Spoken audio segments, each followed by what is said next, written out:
Welcome to the Global Updates, bringing you the latest news from around the world. On July 7, 2025, an uneasy silence blanketed Washington, D.C. The city, usually alive with the hum of politics and the rush of daily life, felt strangely still. Even the air seemed to hold its breath, as if waiting for something monumental to unfold. The city's usual energy was replaced by a tense anticipation, all focused on the Supreme Court. Streets that were typically bustling with tourists and government workers now felt subdued, as if the entire capital was pausing in collective suspense. Inside, 9 justices prepared to deliver a verdict that would shape the nation's economic future and presidential legacy.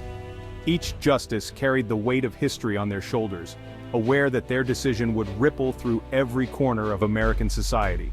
Reporters crowded the court steps, knowing this was no ordinary day.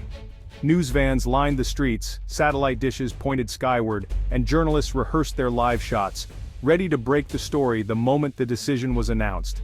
The case, U.S. Chamber of Commerce vs. Trump, had become a national obsession, questioning the balance of power between Congress and the presidency. Across America, people paused, business leaders, workers, and families alike, wondering how the ruling would affect their futures. In factories, workers checked their phones for updates, their conversations hushed. On distant farms, families huddled by radios, the static crackle of the airwaves carrying the weight of the moment.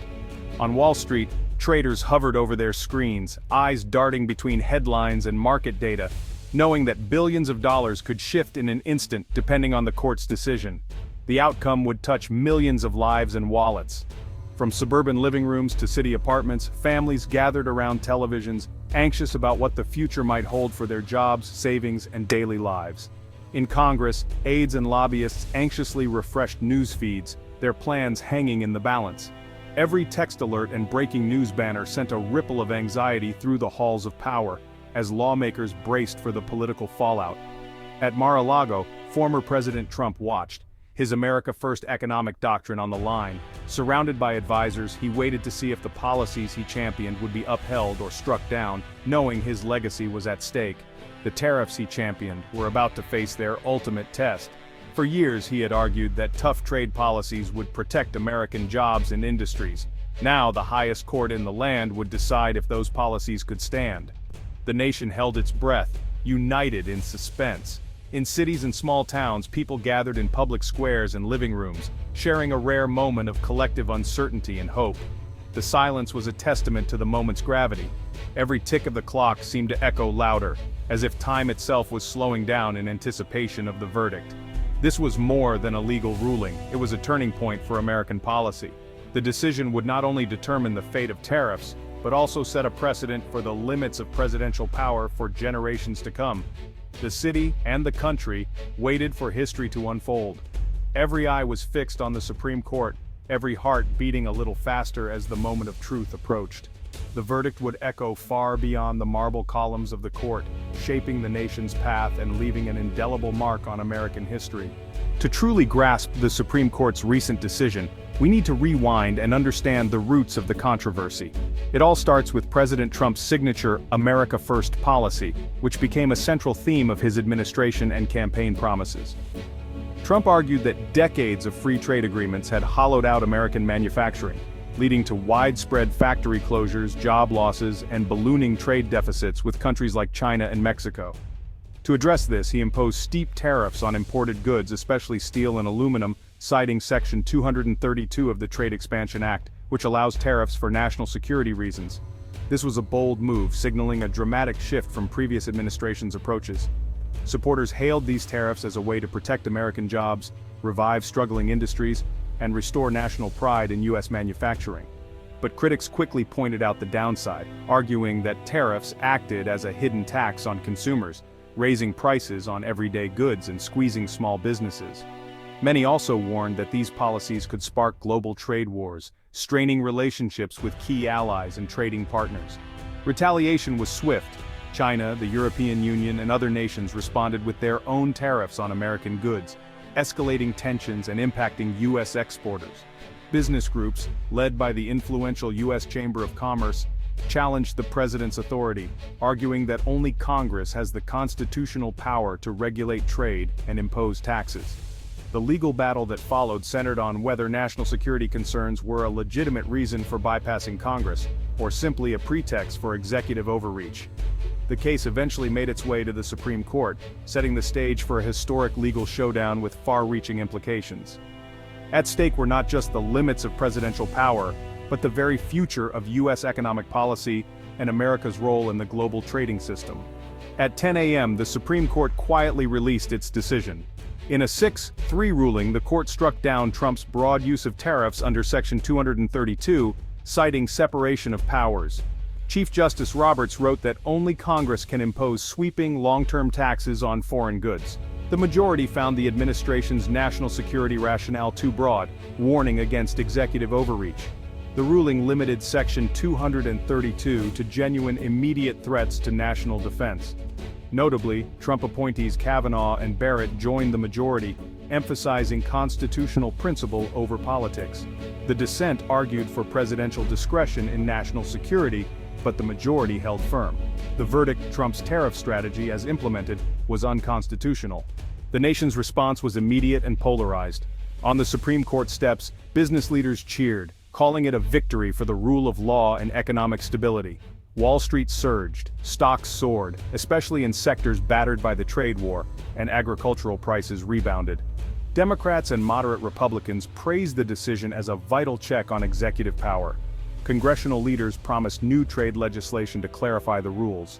Trump's allies, however, denounced the ruling as judicial activism and a betrayal of American workers. Senator J.D. Vance accused the court of siding with globalists over U.S. industry. Conservative media decried the decision as an attack on the America First agenda. At Mar-a-Lago, Trump's team prepared a furious response. The debate over tariffs and presidential power was far from over. The ruling had opened a new, explosive chapter in American politics. The country braced for the fallout.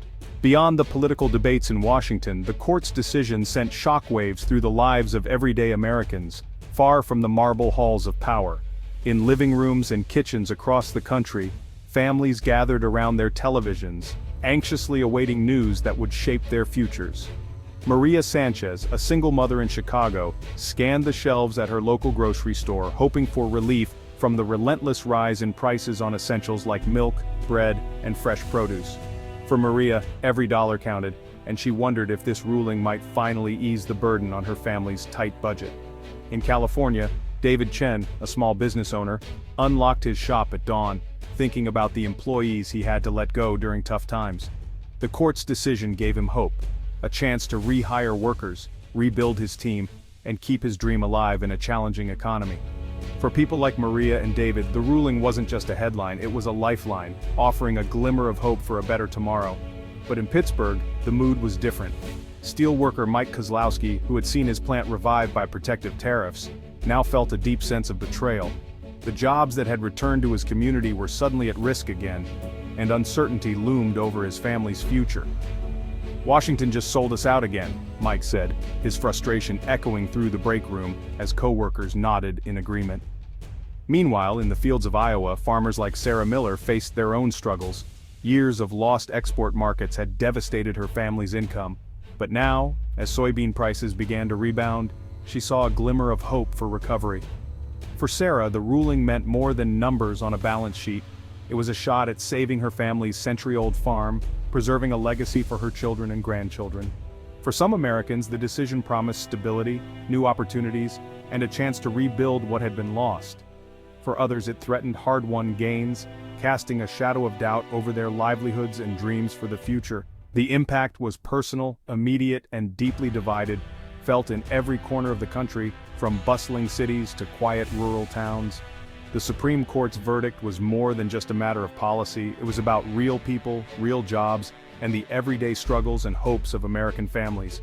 Across the heartland, the consequences of the decision were not just political, they were real, lasting, and woven into the fabric of American life.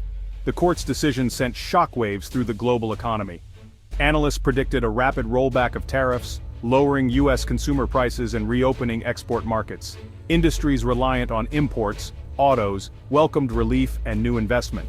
Industries reliant on imports, tech, welcomed relief and new investment. Industries reliant on imports, construction, welcomed relief and new investment. But steel and aluminum producers braced for renewed foreign competition and possible job losses. Allies like Canada and Germany saw the ruling as a return to predictable rules-based trade. The US signaled a shift from unilateralism to collaboration on global economic challenges. Yet with tariffs curtailed, the US must find new ways to confront China's trade practices. The next chapter, crafting a smarter, more targeted strategy for global competition. Legal scholars hailed the ruling as a landmark for separation of powers. Professor Lawrence Tribe called it a constitutional course correction, restoring Congress's authority over trade and taxation. The decision curbs the trend of presidents using executive orders to bypass Congress. The unusual 6-3 majority, including Trump appointees, underscored the ruling's legal, not political foundation. Experts say future presidents will need to work with Congress on major economic policies. The era of sweeping executive action may be over. The ruling forces compromise and deliberation, as the founders intended. The Supreme Court has drawn a clear line. The Constitution, not the president, sets the rules. Trump's response was swift and furious. On social media and at a press conference, he blasted the ruling as a betrayal by globalists and weak justices, including his own appointees. He framed the decision as a political attack on the America First movement. Trump's campaign used the ruling to rally supporters, casting it as evidence of a corrupt elite. His attacks on the court raised concerns about eroding trust in the judiciary. The clash between Trump and the Supreme Court set a new precedent in American politics.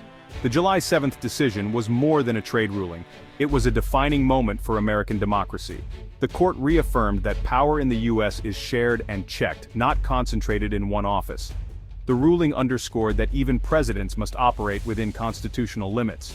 For America's allies, it signaled a return to stable, law-based governance.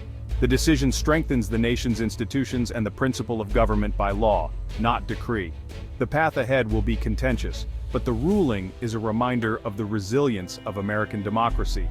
The debate over executive power will continue, but the Constitution remains the ultimate guide. The Supreme Court's stand was a crucial defense of the Republic's foundations. The American experiment endures, demanding vigilance, courage, and faith in the rule of law. The story of democracy, power, and balance continues.